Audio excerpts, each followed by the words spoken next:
ঈদের নামাজের পরে সবচাইতে আল্লাহ তাআলার কাছে প্রিয় ইবাদত হচ্ছে প্রাণীর রক্ত প্রবাহিত করে দেওয়া।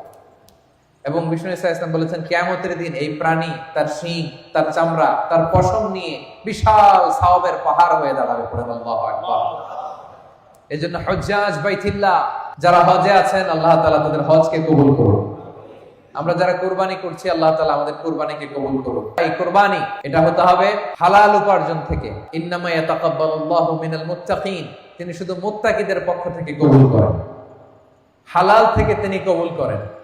হারাম দিয়ে বিশাল 5 লক্ষ টাকা দিয়ে আপনি হাটের সবচাইতে বড় গরুটা কুরবানি করেছেন, ওই কুরবানি কশিনকাল আল্লাহ তাআলার দরবারে কবুল হবে। আর সামান্য কিছু অর্থের মালিক আপনি, একা একটা কুরবানি দেওয়ার সক্ষমতা নাই, হায়রে 7 জন মিলে ভাগে কুরবানি দিচ্ছেন, ওইটা আল্লাহর আরশে আগে কবুল হয়ে যাবে। এজন্য আমরা সবসময় হালালের সাথে থাকবো। কিসের সাথে? হালালের সাথে। হারামের সাথে আমাদের কোনো সম্পর্ক নাই। হালাল থেকে অল্প দান করলো এটাকে কবুল করে কে?